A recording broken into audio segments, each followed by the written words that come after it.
Hello and good evening. Welcome to this engaging and interesting and insightful conversation on ancient wisdom and its relevance.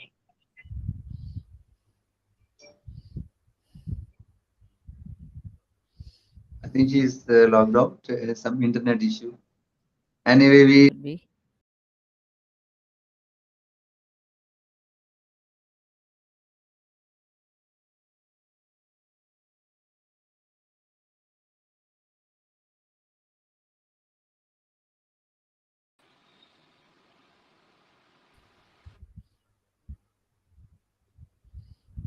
yes, I think there was a little Hello interruption. once again, and welcome to this engaging and interesting conversation on ancient Indian wisdom and its relevance in transformational coaching. I think the internet is also so intrigued that it's going into little insights to think about what we are going to be sharing soon. So, I am Coach Nanda Botadkar. I am a ICF certified InnerMost shift coach.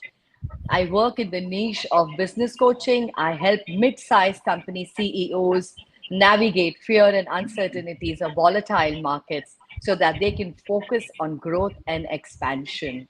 Besides this, I bring to the table 15 plus years of having worked with a diverse population in the area of mental well-being and mindfulness. I am also a facilitator of the happiness program of the Art of Living. So, coming to today's conversation, which is going to take us to 30 minutes of sheer delight and insightfulness. Increasingly, we have seen people turn to Eastern wisdom for inner solace. We have seen how yoga has been accepted as a universal concept, the union of the mind, body, and soul. That is what is yoga, as the thing for overall well being. We have seen pranayams find its way in various kinds of breath work. And we all know that the Bhagavad Gita teachings has found its way in various top end business schools. So today we are going to take this conversation forward, before which I would like to welcome our esteemed guests for today. That is Siri Guru Prakash Kaur Khalsa and Satpuram Singh Khalsa, both of who are my Thank you. coaches and mentors. A warm welcome to both of you. Before I question you, let me give a little introduction from the vast pages where I'm trying to, bring it into a little shell. So both of them are co-directors of the unique coaching model InnerMost Shift Coaching. They are co-founders of the Alpha Stars Academy of Excellence, which brings out some of the best coaches in the industry. It's been there for over 25 years. They are both licensed master NLP practitioners, having had the good fortune to learn directly under Richard Bandler, the founder, the co-founder of NLP. Besides this, Siri holds a honorary PhD in intuitive intelligence, and Sir Sat holds his honorary PhD in self-realisation. I think internet is a little faltered. I think she's in some distance country three. I think it's her signal is getting out. So I really apologize for this little interruption. I think see, in the meanwhile, you can just take over the and introduce yourself a bit. Yes, Yeah, sure. Siri, yeah. So, okay, we've been into this line for almost like more than 3 decades. Trained by Dr. Richard Bandler directly. It was an honor to be with him. And then started with NLP coaching. And then about, I think, almost more than 13, 14 years back, we got our program approved from the ICF as an ICF accredited program. And I think that was something very beautiful because it gave us a lot of wonderful structure, and training so many people and coaching so many people has been a really wonderful way of life, combining the ancient Indian wisdom which we have learned from our teachers, our masters from different walks of life. It has really helped us to grow forward from there. So I introduced myself, Nanda, in the meanwhile, since the internet was going off and on. So we can, yeah, you can ask now. Yes. And besides the Yes, honorary Nanda, you can start. PhDs, Yeah. besides the honorary PhD, the two of them carry, they have had vast trainings and coachings with the giants of the industry, Tony Robbins,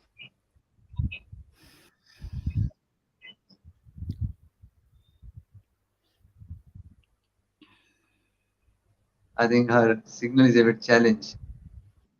See, our signal is alive. See, Yes, I think that's, I'm audible to you. yeah, yeah, I think ours is, yes, yes, you're audible Okay. to me. I can hear you well. Yeah. Mm. So let's wait for a few minutes. How if she Yeah, catches up. she's back.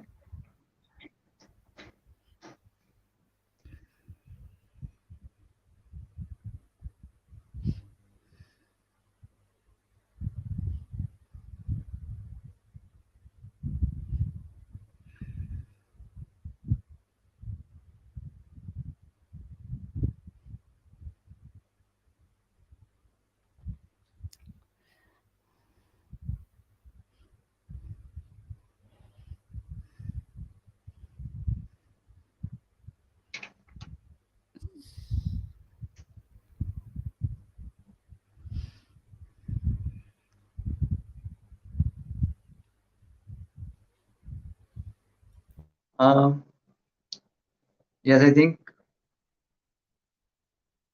I'm right here. Yeah, Siri, I'm audible to you. I think it's off and on. I Yeah, think yeah, she's back. I- Hmm. internet also seems to be playing funny with us today.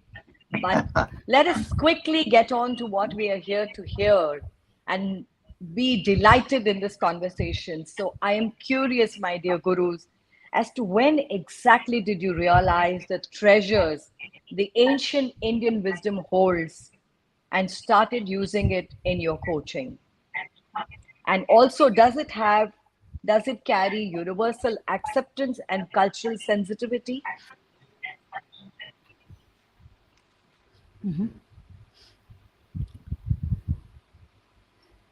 Yeah, Siri, you can. So, sir, would you like to answer? Okay. I think it's been Yes, a okay. long journey for us, and I think that's a wonderful question, Nanda, that you have asked. Because if I go back and trace my own, history of when we started using this method, ancient Indian wisdom in our coaching, it goes back to that our family being of more spiritual bent, and these masters coming and training us on different things and various aspects of human behavior, which comes from the ancient Indian wisdom.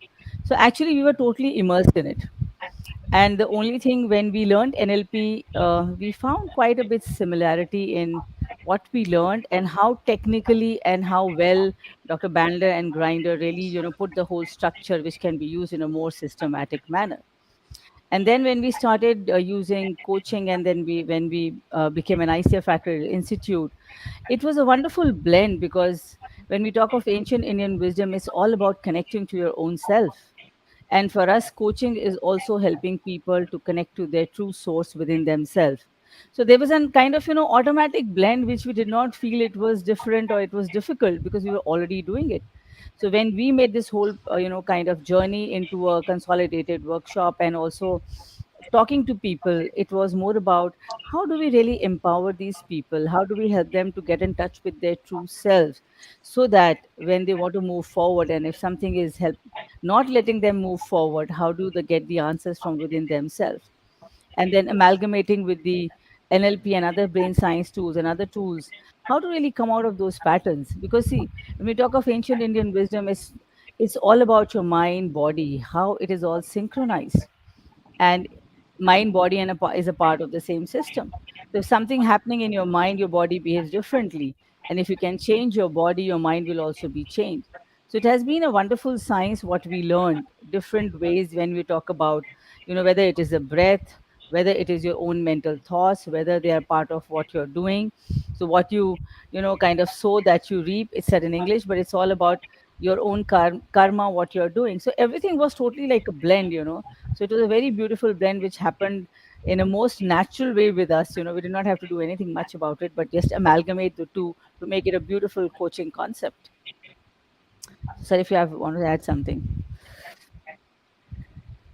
Yeah, so carrying forward from there, in fact, there is a change that people look for, and that is sometimes they look for immediately, or they can make a change based on what my goal is, what my action is, and there is a transformation people aspire deeply, which they don't reveal sometimes, but they aspire it.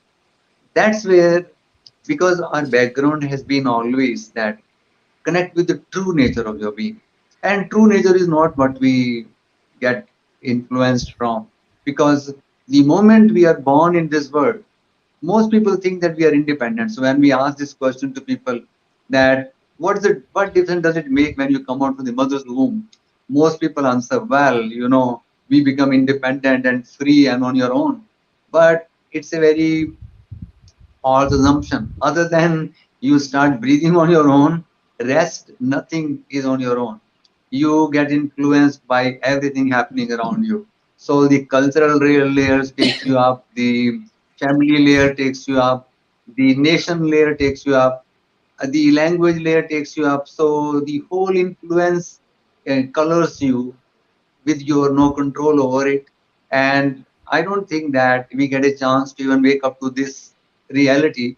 And age by age, like yogic, Indian yogic wisdom, and you know, divide the developmental cycle into age of like 7 years. Every 7 years there is a change happening.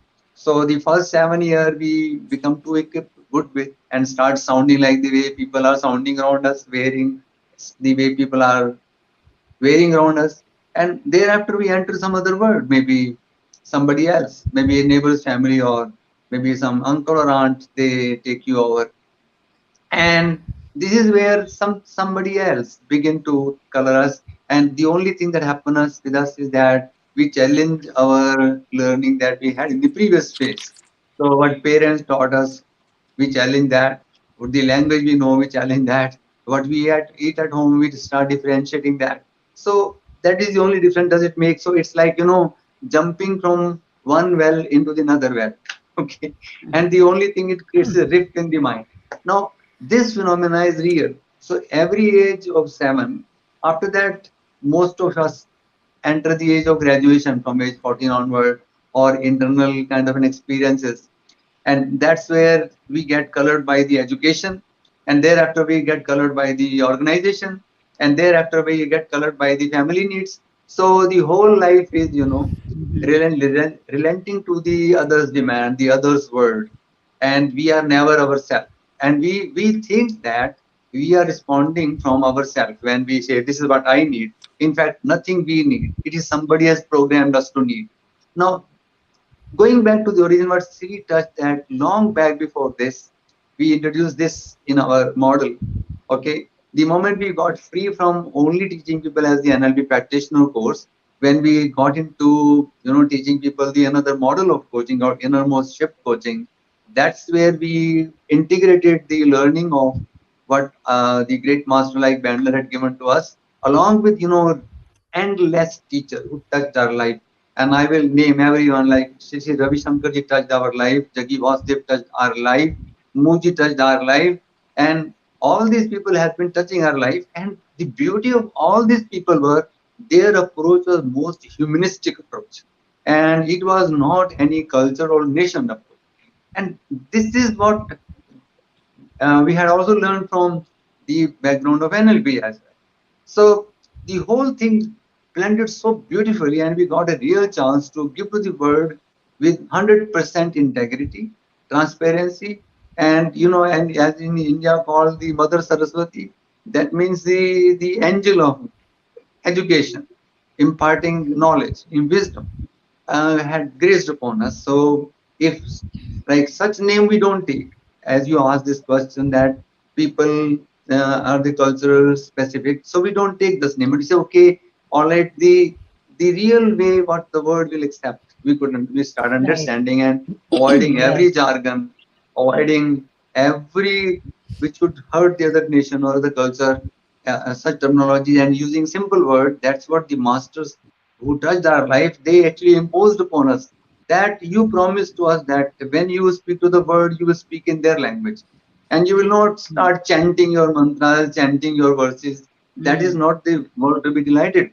Okay, you got to see the human being as human being, and we have learned from all these great masters, and that is what has been the wisdom, and that is what has been the wisdom of ancient India, that it is Right. not any culture, it is not any community, it is not any nation, it is about what human being should be and has to be.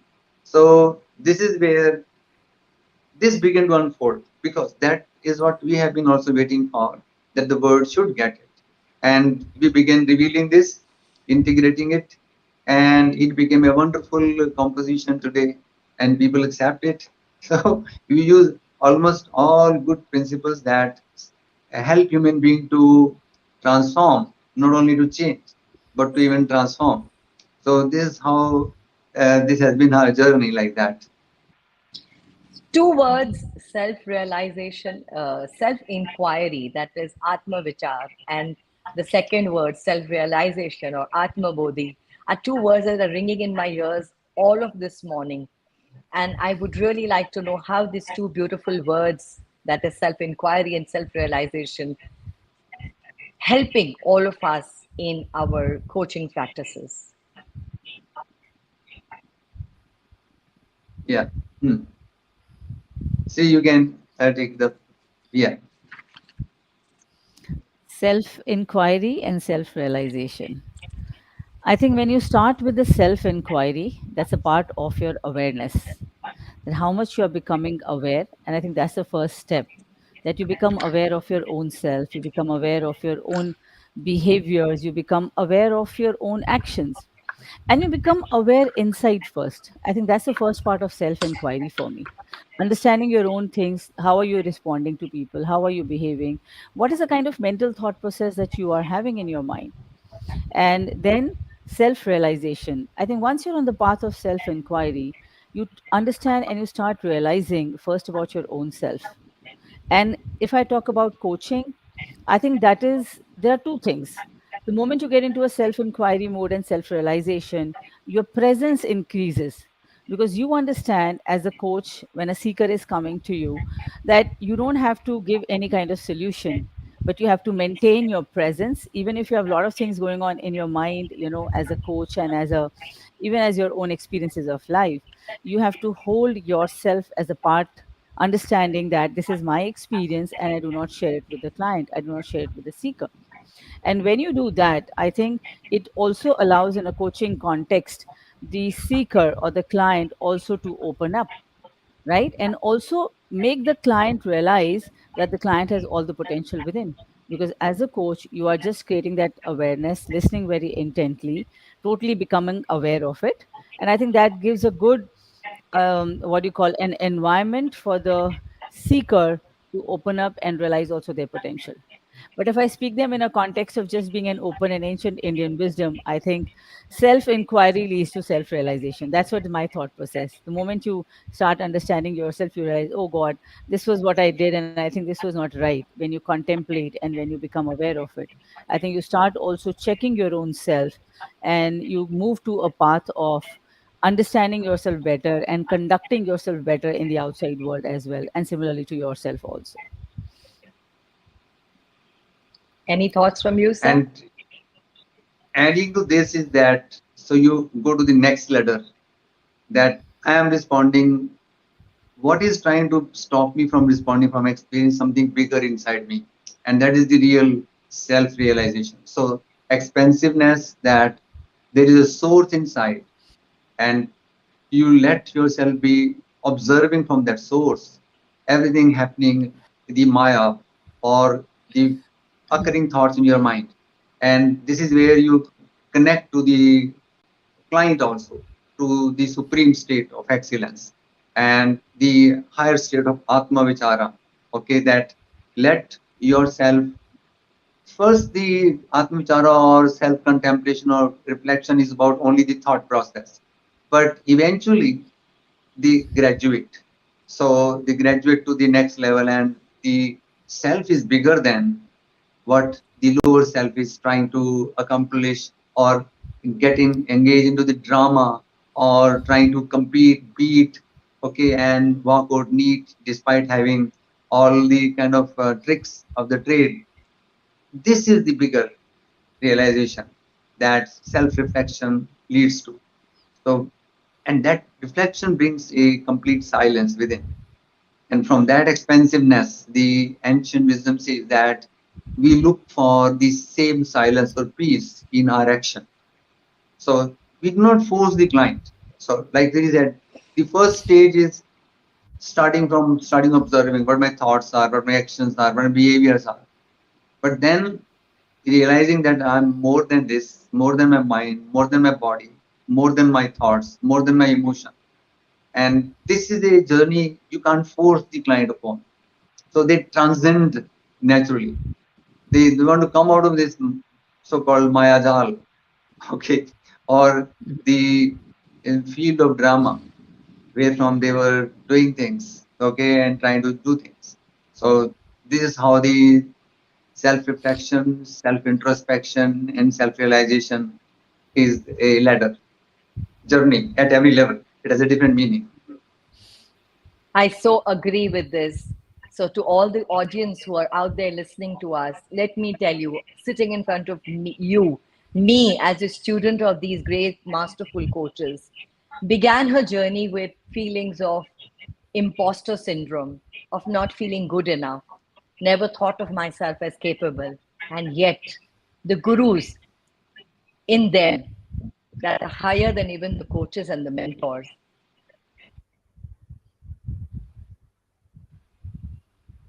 held their faith in me and made sure I continued on my journey. And here I am today.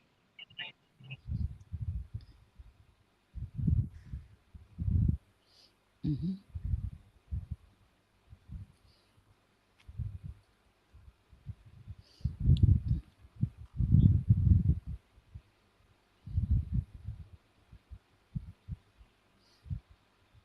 So I here think I we am have. today sharing with you, sitting right in front of you, about how I have been molded, and many like me have been molded in the alpha stars and the beta stars and the gamma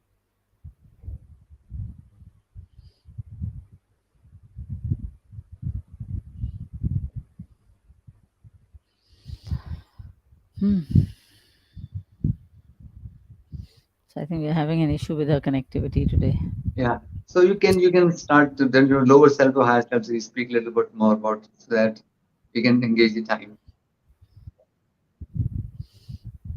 Um, so So when we're talking about, operating from a lower self, I think according to me, it's about operating from the ego self, which is the lowest self for me. And when we talk about operating from the higher self, I think it's about leaving that ego and expanding your own consciousness so that we are able to, work for the betterment of humanity. So higher self mean when you are at a higher level and you're looking at people who are all around you, and you're also seeing them what are they undergoing through the process or what the life journey is taking them through, right? So I think it's about when you work on yourself as a from moving to self inquiry to self realization, you're actually coming out of your low self, moving to a higher self. I think that's a journey for all of us. According to me, I don't know, it's like how many people reach there. There are only maybe the gurus who have reached there to the level, but then we are all of us still in a journey from leaving the lower self and moving up to the higher self. So I'd like to now pose Yeah. a question about the latest book that you have authored and interactional excellence. Hmm. The interactional excellence, interact to evolve. This tagline has really taken my attention, and I'd like you to talk about it. and say, what is your message through this book that you're giving everybody? So, would you like to talk? Yes, you carry on. I repeat my question. Your book, the latest book that you've authored, InterActional Excellence, the tagline of which is Interact to Evolve. I would like you to shed some light on that. I think it's been a journey when we said interact to evolve. So, what we feel, every moment is an interaction that you're doing, whether with yourself or with others. And if this interaction is not helping you to move a step higher, either we are going down, we can't be stable. So, what we feel in this book is about how every interaction actually should help us to evolve and create that piece of excellence in our lives and also with the people whom we are interacting with. So today, if I'm a coach or I work in a hospital as a counselor or I'm interacting with anybody, if my interaction is not helping me to go up the level, is not helping the other person to go up the level, then it's like a basic talk or a basic discussion. So, what we focus is that every interaction that we do is a result of your own competencies, is your own understanding about how much trust that you're creating. It's also about how you're getting the people to that mode that they are open to listen. So, what we call it as okay, a readiness state or an agreement state. And when you do that, that interaction, when the other person is ready, helps them to really understand their own potential. And as a coach, as a awakener, you are also listening to the person more intently, right? And in a coaching scenario, when we talk about it, you're asking the right kind of questions so that you build that kind of trust where the person talks openly and understands their own potential, find out their own answers, put them into goals and action plan, and actually take it forward. So this whole interactional excellence book is about going to the next level.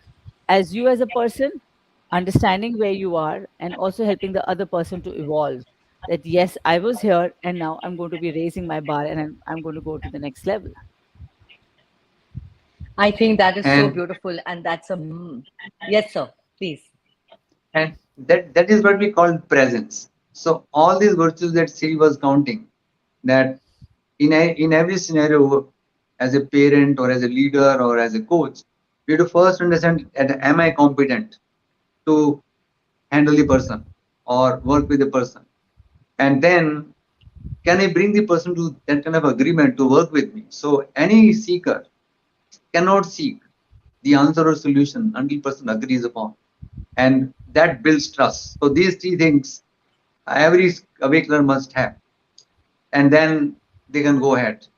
And that's where the next three things happen, that you start listening and then questioning and keeping the communication on the purpose for which the client is sitting before you, which must result in the people's awareness being raised and prompting to take action and turning them into good goals. And thereafter also, we have to track the progress and person must take the responsibility. So these 10 essentials, which are the essence of a good presence, and that's where the presence increase. So presence is not just a word that I wear good and I speak good and I just you know put myself in a good shoes. The presence is built up. So we say that presence is understood in the time when you're absent, and that happens when you leave a good mark, and person must feel that I have advanced.